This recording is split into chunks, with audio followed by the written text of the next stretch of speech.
Welcome everyone to the Fireside Chat for season 16. My name is Cezar Williams, and I am the artistic director of the Five This Time Festival.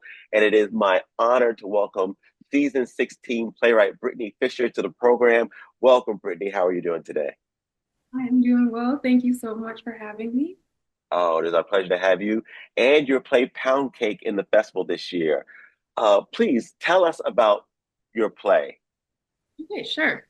So, my play Pound Cake is about Billie Holiday. She is a teenager. This is before the launch of her career. And basically, she is contemplating a brain operation as doctors are kind of in the early stages of discovering the lobotomy. So, it's a fictional story, but she's basically trying to erase some trauma that she has experienced in her youth. And she is kind of just like contemplating doing this to just get rid of the thoughts and the memories that keep plaguing her. So she's in this waiting room. She meets this man who kind of starts to make her rethink her decisions a little bit, and we kind of see how they are have more in common than they realize. So what made me write this play? I feel like the seeds of this play kind of started in about 2021. I was actually starting my first proper vinyl collection, and I had been rating my dad's vinyls for so many years, and I was like, okay, it's time for me to get my own.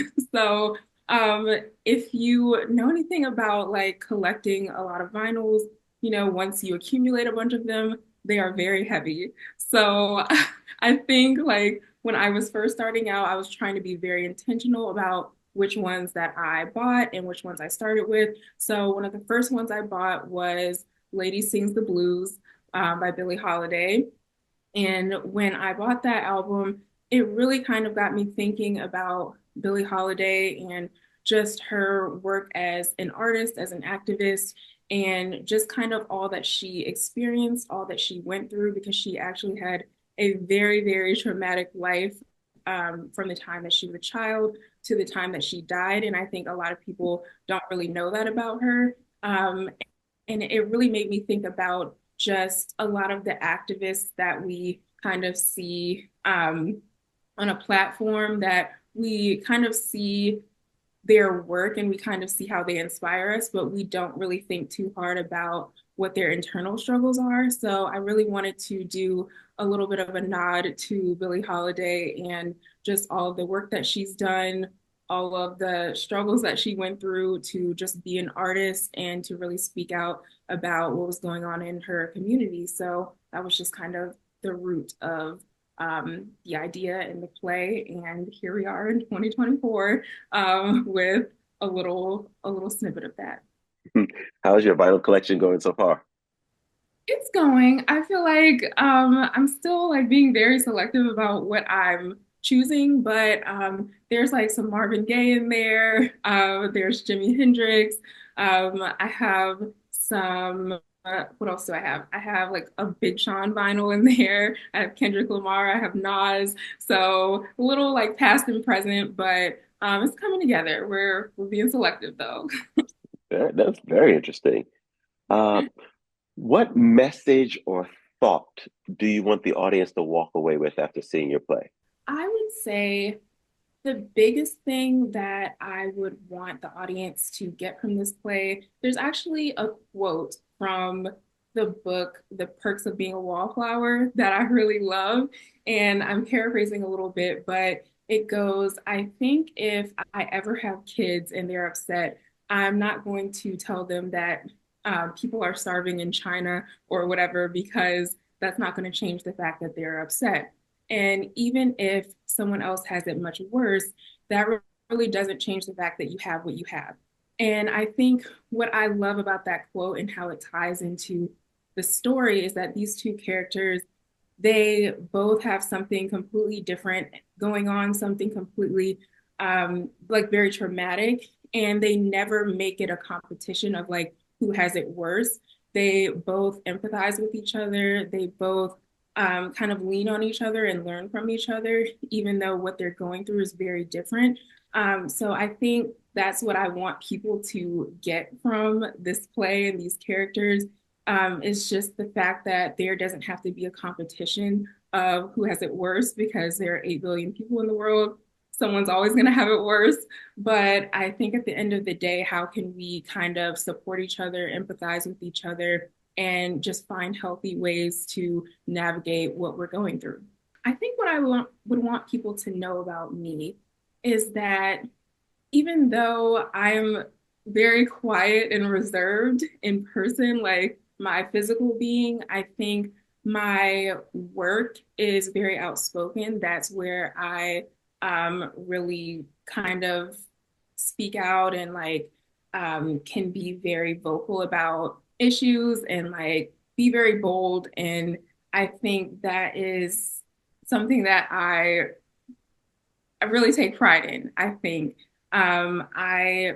think something else that even connects back to the play is that there is unfortunately a price that you kind of pay for really speaking out about controversial issues and topics and supporting your community and just really being I don't know, just really advocating for yourself and your community. Sometimes there's a price to pay. And I think for me as an artist, that is just something that has never gotten my way and that I'm always willing to pay whatever price that there is because I think there's an even bigger payoff of just having work that myself and my community can be inspired by and relate to. So that's what I love about being an artist.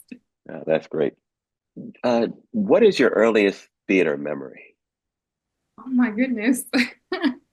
My earliest theater memory.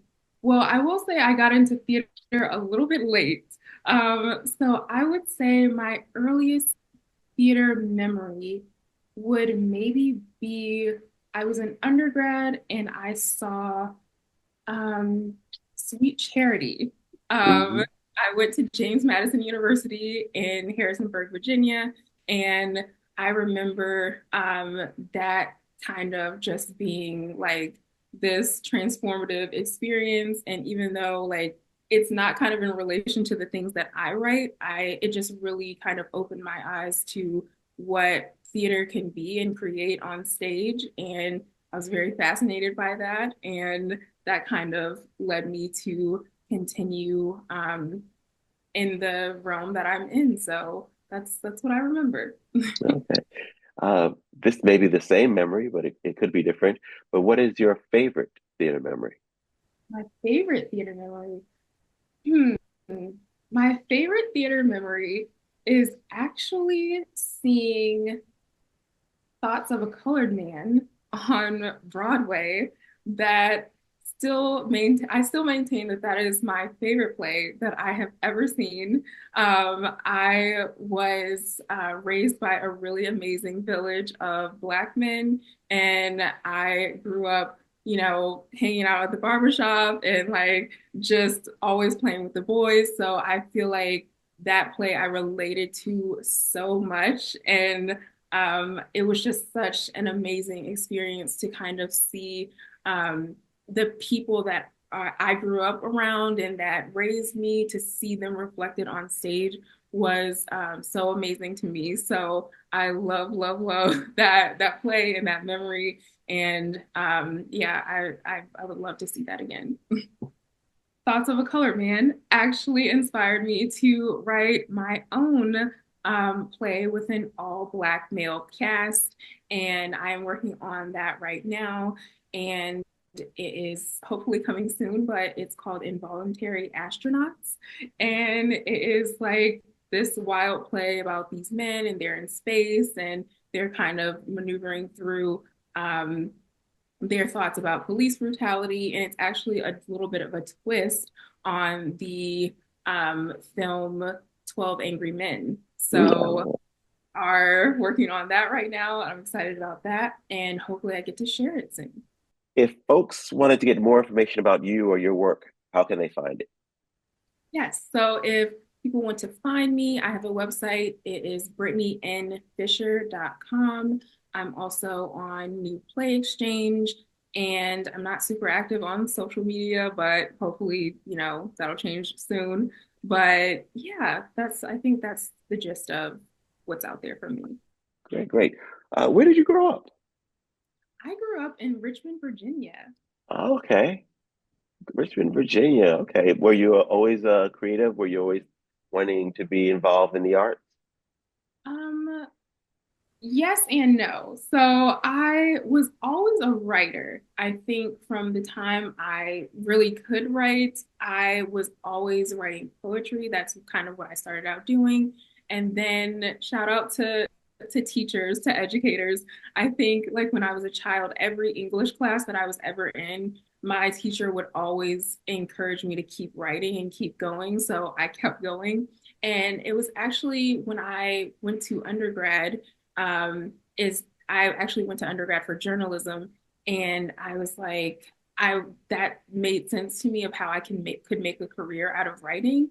And then I actually took a playwriting class in undergrad, and I was like, I kind of like this. So I just decided to like try to keep going with that. And then like things kind of happened really fast. I got into this playwriting fellowship shortly after I graduated, and then I got into Juilliard's program. So it was like a whirlwind of like, oh, everything's kind of falling into place.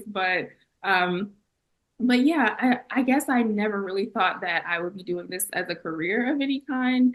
I was just kind of writing and having fun with it, and it was always just an outlet for me. Like I said, I was very shy growing up. I was very quiet, and writing was just always my rebellion. So I just like kind of went with it, and I'm very grateful that I'm kind of in a place where I can like make a career out of it now. So yeah. Oh, that's wonderful. So if you had a time machine, if they sold time machines at Target and you could go back in time and speak to 10-year-old Brittany, what advice would you give them? I don't know, the journey isn't linear. There are going to be like some hardships, and everybody's not going to believe in the vision. But just to keep going, I know that's a little cliche, but keep going. And at the foundation of everything, you have to believe in yourself and your work. And as long as you have that, you have a good foundation for everything. So yeah, I think that's what I would say. That is great. Well, on that, everyone, thank you so much for taking some time to join us for the Fireside Chat with Brittany Fisher. Please come out and check out Brittany's play along with the other five plays as part of the 10-minute play program this year at Farthest Time, opening January 23rd, going through February 2nd. We hope to see you there. Thank you so much. Thank you, Brittany.